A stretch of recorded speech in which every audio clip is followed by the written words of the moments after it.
बिस्मिल्लाहिर्रहमानिर्रहीम। अस्सलाम वालेकुम स्टूडेंट्स। आज हम लोग अपना PSYP 402 का लेक्चर नंबर 10 करेंगे। आज के लेक्चर में हम लोग साइकोफिज़िक्स के बारे में बात करेंगे।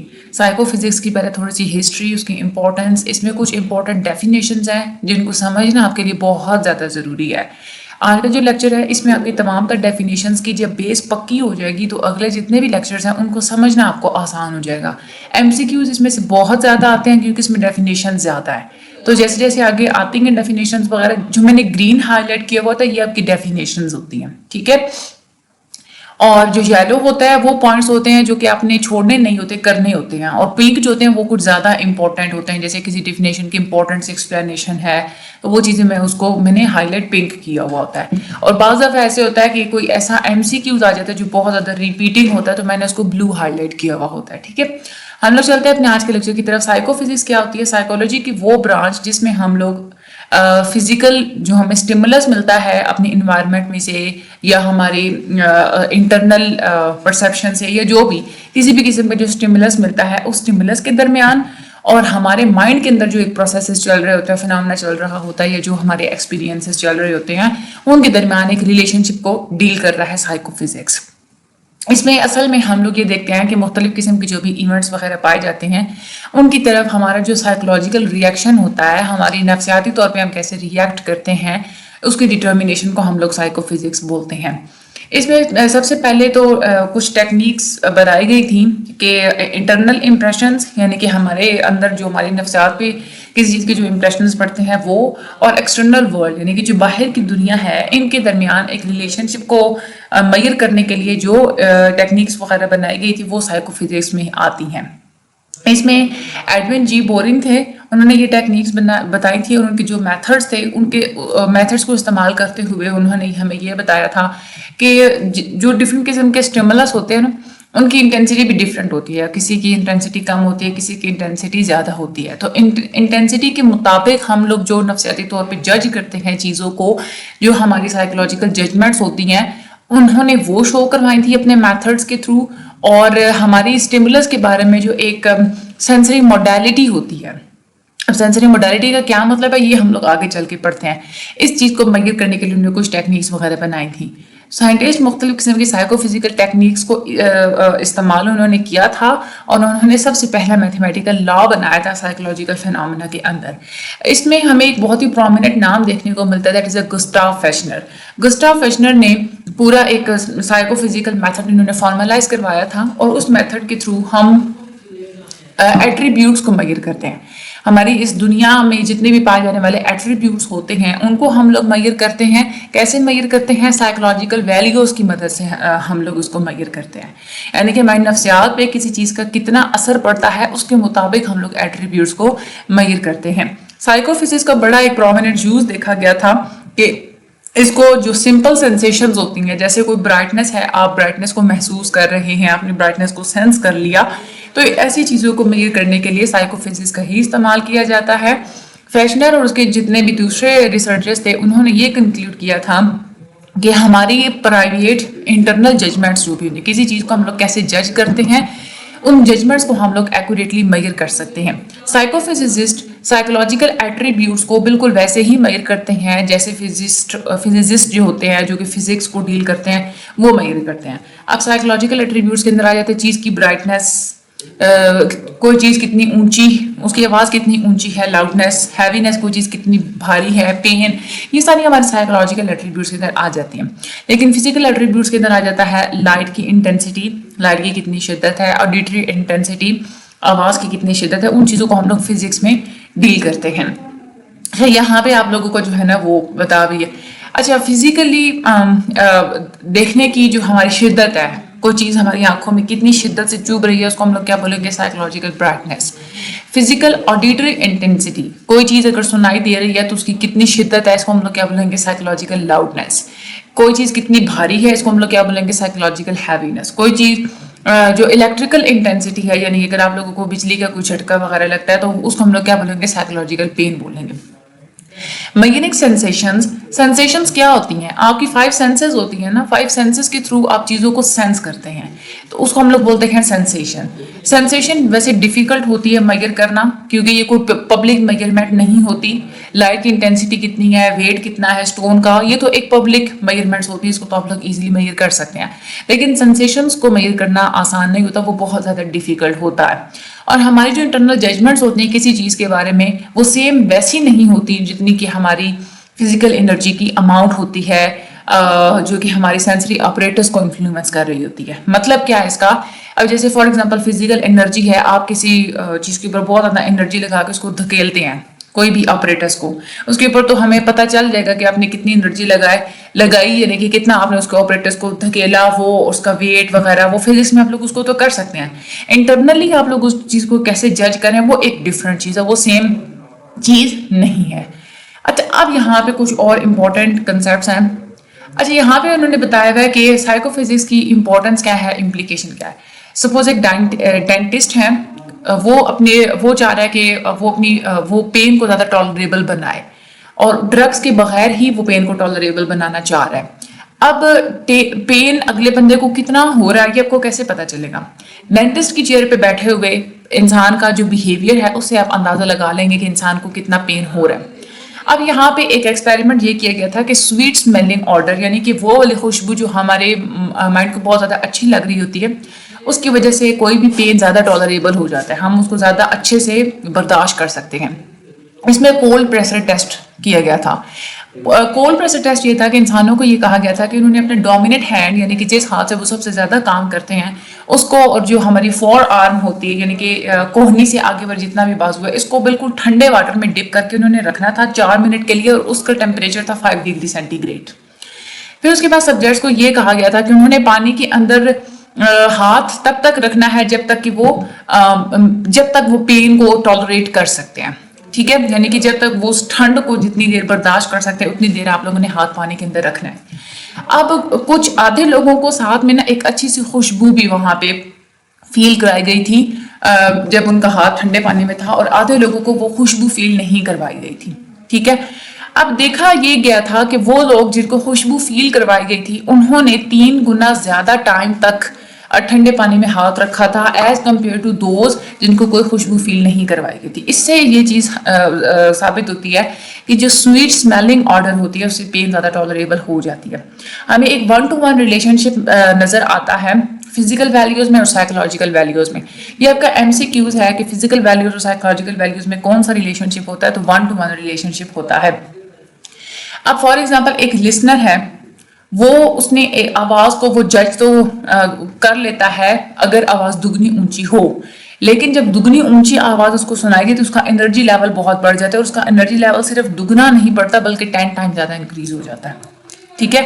अच्छा, आगे हम लोग चलते हैं सेंसरी मोडालिटीज। अब हम लोग यहाँ पे देखते हैं कि सेंसरी मोडालिटीज का क्या मतलब होता है। पेन की जो जजमेंट्स होती हैं, यानी कि जो आप पेन को जज कर रहे होते हैं, वो ज्यादा तेज होती हैं as compare to the loudness judgement. यानी कि अगर आप लोगों को इलेक्ट्रिक शॉक दिया जाए सबसे ज्यादा, तो आप उसका रिस्पॉन्स बहुत ज्यादा तेजी से देंगे, लेकिन अगर आवाज बहुत ज्यादा आप ऊंची सुने तो उसका आप लोग रिस्पॉन्स थोड़ा कम, मतलब थोड़ा देर से देंगे, ठीक है।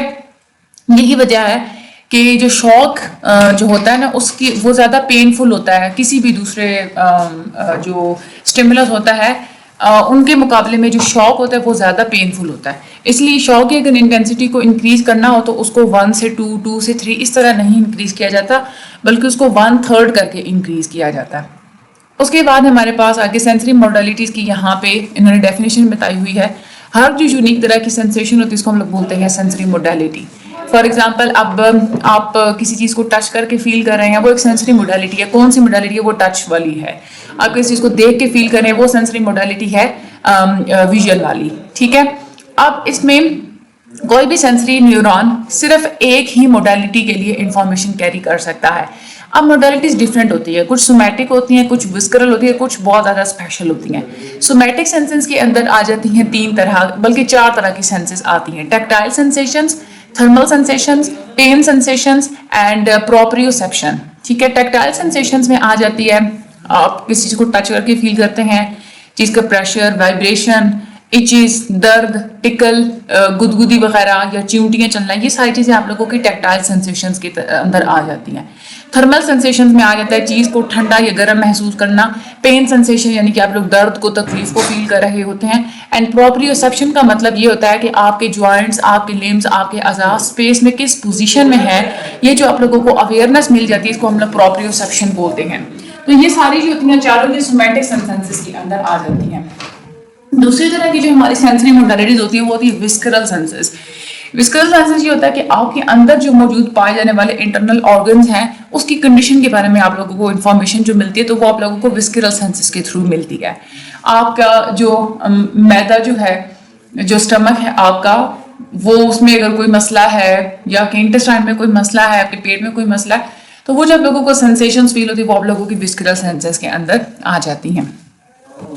अब हम लोग आगे देखते हैं कि हम लोग मेजर कैसे कर सकते हैं सेंसेशंस को। इसके लिए कुछ ऑपरेशनल डेफिनेशंस का हम लोग इस्तेमाल करते हैं। ऑपरेशनल डेफिनेशंस का मतलब ये होता है कि हम लोग पूरा एक प्रोसीजर डिस्क्राइब करते हैं किसी भी कंसेप्ट को प्रोड्यूस करने के लिए, और फिर हम लोग उस प्रोसीजर को के मुताबिक और जो हमने कंसेप्ट प्रोड्यूस किया होता है उसके मुताबिक हम लोग अगले बंदे तक बात को कम्युनिकेट इजीली कर सकते हैं। स्केल्स का भी हम लोग इस्तेमाल करते हैं। स्केल्स का मतलब क्या होता है, ऑब्जेक्ट्स को और उनके एट्रीब्यूट्स को कोई ना कोई नंबर असाइन कर देना या नेम असाइन कर देना, इसको हम लोग स्केल्स बोलते हैं। ठीक है, अच्छा आगे हम लोग चलते हैं सेंसरी थ्रेशोल्ड। सबसे पहले डिपेंडेंट वेरिएबल्स देखते हैं कि वो क्या होते हैं। जो ऑब्जर्वर्स होते हैं जितने भी साइकोलॉजिकल स्टडीज के अंदर, उनको ये अगर कहा जाए या उनको ये कहा गया कि आपने दो में से सिर्फ एक ही जजमेंट करनी है किसी भी स्टिमुलाई के बारे में। यानी कि अगर किसी को स्टिमुलस दे दिए जाए ना, उसको साथ आप दो ऑप्शंस दे देते हैं, या फिर ये है कि दो जवाब ही पॉसिबल हो सकते हैं, उन दोनों में से वो कोई एक जवाब देगा। ठीक है, उसको हम लोग बोलते हैं एब्सोल्यूट जजमेंट। ठीक है, यानी कि एक पर्टिकुलर ट्रायल में आपने क्या किया, एक स्टिमुलस दिया, अगला बंदा सिर्फ एक सिंपल सी स्टेटमेंट दे देता है उस चीज के बारे में, या तो वो सिग्नल प्रेजेंट है या एब्सेंट है, यानी कि बता सकता है कोई चीज है या नहीं है, या डायरेक्टली एस्टिमेट लगा देता है अगली चीज की प्रॉपर्टी के बारे में, हाँ जी ये इसका इतना वेट है, या कोई एक ही लफ्ज में कलर बयान कर देता है। इसको हम लोग बोलते हैं एब्सोल्यूट जजमेंट। ठीक है, सिंपली जो आंसर देता है। एब्सोल्यूट थ्रेशोल्ड क्या होता है? एब्सोल्यूट थ्रेशोल्ड डिपेंड करता है ऑब्जर्वर्स की एबिलिटी के ऊपर, कि देखने वाले की, ऑब्जर्व करने वाले की एबिलिटी कितनी है, कितनी सिग्नल को डिटेक्ट करने की। इसको हम लोग क्या बोलेंगे, एब्सोल्यूट थ्रेशोल्ड बोलेंगे। अगर दो स्टिमुलाई आप किसी के सामने पेश करते हैं, अब उन दो स्टिमुलाई का उसने आपस में कंपैरिजन करके बताना है, तो उसको हम लोग बोलेंगे रिलेटिव जजमेंट। अगर आप लोग एक ही स्टिमुलस देंगे, एक ही स्टिमुलस के बारे में अगले बंदे ने जवाब देना है हाँ ना, या उसका कलर या उसका वेट या उसकी इंटेंसिटी कुछ भी, वो क्या होगा, एब्सोल्यूट जजमेंट होगा। लेकिन जब हम लोग दो स्टिमुलस दे रहे हैं, अगले बंदे ने दो स्टिमुलस का कंपैरिजन करके आपको बताना है, उसको हम लोग क्या बोलेंगे, रिलेटिव जजमेंट बोलेंगे। फॉर एग्जांपल अगला बंदा ये कहता है कि स्टिमुलस ए ज्यादा बड़ा है as compare to the stimulus B. ठीक है, और एब्सोल्यूट थ्रेशोल्ड मैं आपको बता चुकी हूँ कि अगले बंदे की जो एबिलिटी होती है सिग्नल को डिटेक्ट करने की, वो उसका होता है एब्सोल्यूट थ्रेशोल्ड। उसके बाद डिफरेंस थ्रेशोल्ड भी एक टर्म होती है, इसको DL कहा जाता है, जर्मन डिफरेंस लेमन से, और इसको डिफरेंस थ्रेशोल्ड भी बोला जाता है। डिफरेंस थ्रेशोल्ड का मतलब ये होता है दो स्टिमुलाई के दरमियान जो कम से कम डिफरेंस जो कि कोई इंसान डिटेक्ट कर सकता है, उसको हम लोग बोलते हैं डिफरेंस थ्रेशोल्ड। ठीक है, यानी कि दो स्टिमुलाई हैं, अगर उसमें एक यूनिट आपने इंक्रीज किया, अगले बंदा उसको डिटेक्ट नहीं कर सका, आपने 5 यूनिट इंक्रीज किए तब जाके वो डिटेक्ट कर सका है डिफरेंस को, तो हम लोग क्या कहेंगे कि डिफरेंस थ्रेशोल्ड कितने का है, 5 का है। ठीक है, समझ आ गई आप लोगों को? ये सारी डेफिनेशन बहुत ज्यादा इंपॉर्टेंट है। उसके बाद इंडिपेंडेंट वेरिएबल्स कौन कौन से होते हैं? इंडिपेंडेंट वेरिएबल्स कौन से होते हैं कि जिनको हम लोग खुद मैनिपुलेट करते हैं, ऐसा ही होता है ना। तो स्टिमुलाई की मैग्नीट्यूड और स्टिमुलाई की क्वालिटी, ये होते हैं इंडिपेंडेंट वेरिएबल्स। डिपेंडेंट वेरिएबल्स में क्या चीज आता है? देखिए, डिपेंडेंट वेरिएबल वो वेरिएबल्स जो कि चेंज हो रहे होते हैं, उसको हम लोग बोलते हैं ना डिपेंडेंट वेरिएबल। तो जब आप किसी चीज को सेंस कर रहे होते हैं तो उसमें कौन कौन से आ सकते हैं आपके डिपेंडेंट वेरिएबल्स? आपका थ्रेशोल्ड आ सकता है, आपकी एबिलिटी कितनी है, डिफरेंस थ्रेशोल्ड भी आ सकता है, आपने वो भी मेजर करना होता है, वो अफेक्ट हो रहा होता है। उसके बाद आपकी एब्सोल्यूट जजमेंट, आपकी रिलेटिव जजमेंट, वो सारी चीजें चेंज हो रही होती है ना, तो वो डिपेंडेंट वेरिएबल में आती हैं। इंडिपेंडेंट वेरिएबल के अंदर क्या आता है, आपका जो स्टिमुलस है उसका मैग्नीट्यूड और उसकी क्वालिटी, ये आ जाते हैं इंडिपेंडेंट वेरिएबल्स के अंदर। फॉर एग्जाम्पल अगर हम लोग आवाज की बात करते हैं, आप आवाज़ की इंटेंसिटी में कोई चेंज वगैरह कर देते हैं, यानी कि आप उसकी लाउडनेस को बढ़ा देते हैं, ठीक है। इससे क्या हुआ कि स्टिमुलस का आपने मैग्नीट्यूड बढ़ा दिया। ऐसा ही है ना, आपने उसका जो एक पैमाना या हुजम यूं समझ लें, या उसकी जो एक मिकदार है वो आपने उसके बढ़ा दिया इंटेंसिटी इंक्रीज करने से। इसी तरह से आप लोग वेट बढ़ा देते हैं, आप ऑर्डर को चेंज करते हैं, ये सारे इंडिपेंडेंट वेरिएबल्स के अंदर आते हैं। इस तरह से अगर आप लोग आवाज़ की फ्रीक्वेंसी को चेंज कर देते हैं, यानी कि आप लोग पिच को चेंज कर देते हैं, आवाज़ को आप लोग मोटा या पतला कर देते हैं, इससे क्या होगा, आवाज़ की क्वालिटी चेंज हो गई, मोटी या पतली हो गई। तो इससे क्या किया आपने, स्टिमुलस की क्वालिटेटिव चेंज आपने इंट्रोड्यूस करवाया, तो ये फ्रीक्वेंसी भी क्या हो जाएगा, हमारा इंडिपेंडेंट वेरिएबल हो जाएगा।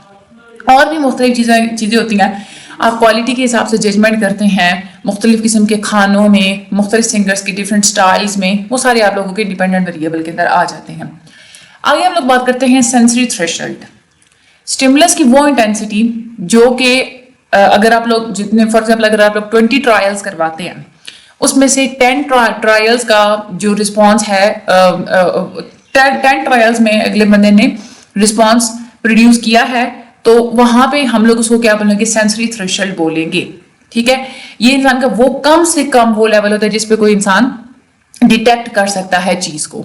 सेंसरी थ्रेशोल्ड स्टिमुलस की वो स्ट्रेंथ होता है, स्टिमुलस की स्ट्रेंथ का वो लेवल होता है जो सेंसरी थ्रेशोल्ड तक पहुंचने नहीं तक आप लोग उसको डिटेक्ट कर सके। हर चीज का ना एक लेवल होता है जिसपे आप लोग उसको डिटेक्ट कर सकते हैं। उस लेवल से कम अगर स्टिमुलस की स्ट्रेंथ होगी तो आप लोग उस स्टिमुलस को डिटेक्ट नहीं कर सकेंगे।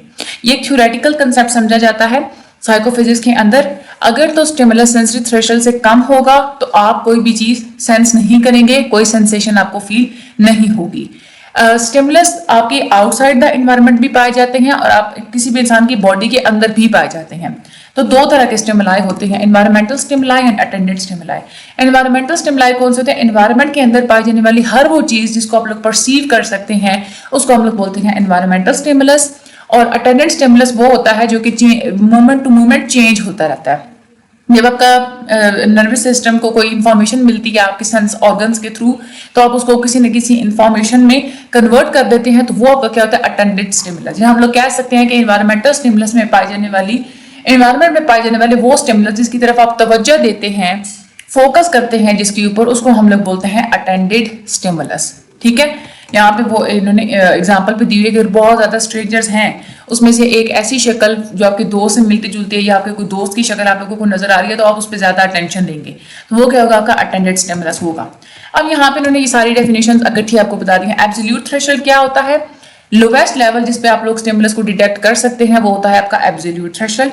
रिकॉग्निशन थ्रेशोल्ड क्या होता है, वो लेवल जिसपे आप लोग स्टिमुलस को ना सिर्फ ये कि डिटेक्ट कर सकते हैं बल्कि आप लोग उसको रिकॉग्नाइज भी कर सकते हैं, इसको हम लोग बोलते हैं रिकॉग्निशन थ्रेशोल्ड। डिफरेंशियल थ्रेशोल्ड वो लेवल जिसपे आप लोग स्टिमुलस के में होने वाले इंक्रीज या डिक्रीज को परसीव कर सकते हैं, इसको हम लोग क्या बोलेंगे, डिफरेंशियल थ्रेशोल्ड। टर्मिनल थ्रेशोल्ड वो वाला लेवल जिससे आगे मजीद आप स्टिमुलस को डिटेक्ट नहीं कर सकते, उसको हम लोग बोलेंगे टर्मिनल थ्रेशोल्ड, ठीक है। उसके बाद आगे इन्होंने बताया हुआ है मेथड्स होते हैं कुछ साइकोफिजिक्स में सेंसेशंस को मेजर करने के लिए। अब वो कौन कौन से होते हैं, हमने ये तो देखा पहले कि ये डिफिकल्ट होते हैं, इतने ज्यादा कोई आसान नहीं होते। अब यहाँ पे इन्होंने एक एग्जांपल दी हुई है कि अगर इंटेंसिटी, किसी भी स्टिमुलस की इंटेंसिटी को बहुत ही आहिस्ता आहिस्ता इंक्रीज किया जाए, फॉर एग्जाम्पल आवाज की टोन को आहिस्ता आहिस्ता इंक्रीज किया जाए, या डिम लाइट थी तो उसको आहिस्ता आहिस्ता आगे बढ़ाया जाए, तब तक बढ़ाया जाए कि जब तक जो ऑब्जर्वर है वो आपको बता देता है कि यस ये चीज बढ़ रही है, ठीक है। शुरू में जब आप लोग बहुत थोड़ा थोड़ा बढ़ाएंगे शायद वो डिटेक्ट ना कर पाए, लेकिन एक लेवल आएगा जब वो फील करेगा कि हाँ ये चीज बढ़ रही है, ठीक है। अब हुआ ये कि जब पहले ये वाला प्रोसेस किया गया तो जब इस प्रोसेस को रिपीट किया गया तो वो पॉइंट जिस पे ऑब्जर्वर पहले यस बोल रहा था वो डिफरेंट ट्रायल्स में वो पॉइंट डिफरेंट आ रहा था, ठीक है, वेरी कर रहा था वो ट्रायल टू ट्रायल। तो यहाँ पे प्रॉब्लम ये हुआ कि अब थ्रेशोल्ड की बेस्ट वैल्यू को कैसे एस्टिमेट लगाया जाए, तो कुछ स्टैटिस्टिकल मेथड्स का इस्तेमाल किया गया ताकि अंदाजा लगाया जाए कि थ्रेशोल्ड की बेस्ट वैल्यू क्या होती है। फैशनर और उनके कुछ जानने वालों ने मुख्तलिफ किस्म के मेथड्स डेवलप किए थे। सबसे पहला मेथड था हमारा method of limits. Method of limits में क्या होता है कि एक्सपेरिमेंटर स्टिमुलाई को असेंडिंग या डिसेंडिंग ऑर्डर में इंट्रोड्यूस करवाता है, यानी कि इंटेंसिटी को बढ़ाता है या उसको कम करता चला जा रहा होता है। अब इसमें क्या हुआ, यहाँ पे आप लोगों को एक टेबल नजर आ रहा होगा, इसमें पहले ब्लॉक में क्लियरली एक ऑडिबल टोन जो है ना वो प्रेजेंट की गई, जिसपे ऑब्जर्वर ने रिस्पॉन्ड किया कि यस उसे कोई टोन सुनाई दे रही है। फिर उसके बाद टोन की इंटेंसिटी को आगे कम किया गया स्टेप बाय स्टेप, तब तक कम किया गया जब तक ऑब्जर्वर को बिल्कुल वो टोन सुनाई देना बंद हो गई, तो उसने बोल दिया कि नो, अब मुझे कोई भी टोन सुनाई नहीं दे रही। उसके बाद अगले मुख्तलिफ किस्म के ब्लॉक्स में ये ट्रायल किया गया, मुख्तलिफ किस्म की इंटेंसिटी से स्टार्ट किया जाता था और फिर इसको कम किया जाता था, और तब तक कम किया जाता था जब तक कि अगला बंदा बता दे कि नो, अब उसे कोई भी आवाज सुनाई नहीं दे रही। फिर उसके बाद कुछ ऐसे ट्रायल्स है जिसमें इंटेंसिटी को इंक्रीज किया जाता था, ठीक है, जब तक कि जो ऑब्जर्वर है उसको टोन सुनाई देने लगे। यानी कि पहले शुरू में उसकी टोन बहुत ज्यादा धीमी होती थी, आहिस्ता आहिस्ता तब तक बढ़ाया जाता था जब तक ऑब्जर्वर ये कहते कि यस उसे वो टोन सुनाई दे रही है। इस तरह से तमाम के तमाम टेबल को कंप्लीट किया जाता था। अब वो वाला ऑब्जर्वर एक परफेक्ट ऑब्जर्वर माना जाता है जो कि बहुत ही ज्यादा परफेक्ट स्टिमुलस डिटेक्टर होता है। यानी कि जिस पॉइंट पे सबसे पहले वो यस या नो बोल रहा है, तो हर ट्रायल में उसी सेम पॉइंट पे वो यस या नो बोल रहा है। ये एक आइडियल पॉइंट होता है थ्रेशोल्ड का, लेकिन अगर हम लोग आम लोगों के ऊपर इंप्लीमेंट करें तो ये वाला आइडियल कैरेक्टरिस्टिक हमें नजर नहीं आता। लोग गलत ट्रायल्स में गलत बोल देते हैं, प्री मेच्योर यस या नो बोल देते हैं, ठीक है। वो वाला स्टिमुलाई लेस, जो स्टिमुलाई कम इंटेंस होता है उसकी वैल्यू को आप लोग कभी भी डिटेक्ट नहीं कर सकते, और वो वाला स्टिमुलाई जो कि एक आइडियल थ्रेशोल्ड के इक्वल होता है, उससे ग्रेटर होता है, आप लोग उसको डिटेक्ट कर सकते हैं। थ्रेशोल्ड को यहाँ से अगर डिफाइन किया जाए तो कुछ इस तरह से डिफाइन किया जाता था कि उन तमाम पॉइंट्स का एक एवरेज या उन तमाम पॉइंट्स का एक मीन, जिस पॉइंट पे सारे ऑब्जर्वर्स यस से नो या नो से यस की तरफ मूव ऑन करते थे। ये एक स्टैटिस्टिकल डेफिनेशन हमें मिलती है। अब यहाँ पे क्योंकि ऑब्जर्वर्स की एबिलिटी देखी जाती थी सिग्नल को डिटेक्ट करने की, जब वो डिटेक्ट करता था तो वो यस बोलता था, नहीं डिटेक्ट कर पाता तो वो नो बोलता था, ठीक है। तो ये एबिलिटी सिग्नल को डिटेक्ट करने की, उसको हम लोग क्या बोलते हैं, एब्सोल्यूट थ्रेशोल्ड, हम लोग ऊपर पढ़ चुके हैं। और दूसरी बात ये कि उसने या यस या नो जैसी जजमेंट्स करनी थी, उसने दो स्टिमुलाई के दरमियान कंपैरिजन नहीं करना था, जस्ट उसने यस या नो बताना था। इसीलिए हम लोग इन जजमेंट्स को एब्सोल्यूट जजमेंट्स भी बोलते हैं, ठीक है। अब इस एक्सपेरिमेंट में हमें ये दोनों डेफिनेशन देखने को मिलती हैं। मेथड्स ऑफ लिमिट में यही होता है कि जो एक्सपेरिमेंटर होता है वो स्टिमुलस को कंट्रोल करता है, जो पॉइंट होता है यस और नो रिस्पॉन्सेस के दरमियान उसको हम लोग ट्रांजिशन पॉइंट बोलते हैं। जब इंसान यस से नो या नो से यस की तरफ बोलता है उसको हम लोग ट्रांजिशन पॉइंट बोलते हैं। अब ये जितने भी ट्रांजिशन पॉइंट्स हैं उनकी एक एवरेज फाइंड आउट कर ली जाती थी, मीन फाइंड आउट कर लिया जाता था थ्रेशोल्ड को डिटरमिन करने के लिए। उसके ये एक मेथड था मेथड्स ऑफ लिमिट, ठीक है। दूसरा हमारे पास मेथड नजर आता है हमें मेथड ऑफ कांस्टेंट स्टिमुलाई। इसमें क्या होता है कि एक्सपेरिमेंटर लोगों को 5 से 9 स्टिमुलस आगे उनको दिखाता है, ठीक है, उनको प्रेजेंट करता है जिनकी इंटेंसिटीज डिफरेंट होती हैं। यानी कि जरूरी नहीं है कि वो जो स्टिमुलाई वो दिखा रहा है वो एक ऑर्डर में इंक्रीज हो रहे हैं या डिक्रीज हो रहे हैं, ऐसा नहीं। कभी इंक्रीज वाला दिखा देगा, कभी कम, कभी उससे भी ज्यादा, फिर कभी उससे भी ज्यादा, फिर एकदम से कम, यानी कि डिफरेंट इंटेंसिटी को रैंडम ऑर्डर में प्रेजेंट करता था। अब इसमें जो क्लासिकल साइकोफिजिक्स है वो ये कहती है कि जो फिजिकल स्टिमुलस एक नॉर्मल, कोई भी जो फिजिकल स्टिमुलस आपको मिलता है ना, आप लोगों को एक नॉर्मल डिस्ट्रीब्यूशन पैदा कर देता है मेंटल इवेंट्स में। ये आप लोगों की एक एक्चुअल एक जो मेंटल वैल्यू होती है जब आप लोग किसी चीज को परसीव कर रहे होते हैं वो सेम होती है, ठीक है, produce by the same physical stimulus. यानी कि एक सेम ही आप लोगों को फिजिकल स्टिमुलस मिल रहा है, एक रैंडम ऑर्डर पे मिल रहा है, डिफरेंट इंटेंसिटीज पे आप लोगों को मिल रहा है। तो उस सेम फिजिकल स्टिमुलस की वजह से डिफरेंट ट्रायल्स में डिफरेंट किस्म की मेंटल वैल्यूज आप में प्रोड्यूस होती हैं। ये वही पॉइंट जो हम लोग ऊपर पढ़ चुके हैं कि हर ट्रायल में इंसान डिफरेंट पॉइंट पे यस या नो कहा करता था। सेम फिजिकल स्टिमुलस पूरी एक मेंटल वैल्यूज की रेंज प्रोड्यूस करती है, यानी कि मुख्तलिफ किस्म की वैल्यूज प्रोड्यूस करती है मेंटल वैल्यूज की, ठीक है। उसके बाद आगे हम लोग चलते हैं, सबसे ज्यादा जो एक्यूरेट मेथड माना जाता है वो यही होता है मेथड ऑफ कांस्टेंट स्टिमुलाई, और इसमें बहुत सारी ऑब्जर्वेशंस ली जाती हैं और स्टिमुलाई को एक रैंडम ऑर्डर में प्रेजेंट किया जाता है। लेकिन इस मेथड का डिसएडवांटेज ये है कि ये बहुत ज्यादा टाइम कंज्यूमिंग है। आज का जो हमारा लेक्चर था इसमें एक तो हम लोगों ने सेंसेशंस के बारे में पढ़ा, डेफिनेशंस हमने देखी, उसके बाद हम लोगों ने मेथड्स देखे। 2 मेथड्स हम लोगों ने पढ़े हैं, मेथड्स ऑफ लिमिट, और दूसरा हम लोगों ने पढ़ा मेथड्स ऑफ कांस्टेंट स्टिमुलाई, ठीक है। अगला जो हमारा लेक्चर होगा उसमें हम लोग मजीद तीसरा मेथड पढ़ेंगे, method of adjustment. Total 3 methods होते हैं क्लासिकल साइकोफिजिक्स में, ठीक है, लिमिट्स का और कांस्टेंट स्टिमुलाई का हम लोग पढ़ चुके हैं। अगले लेक्चर में हम लोग मेथड्स ऑफ एडजस्टमेंट के बारे में पढ़ेंगे। चैनल को सब्सक्राइब करना मत भूलिएगा। मुझे अपनी दुआ में याद रखिएगा। वीडियो को हर स्टडी ग्रुप में शेयर लाजमी कर दीजिएगा। अल्लाह ताला आप सब लोगों को अपनी अमान में रखे। Thank you so much.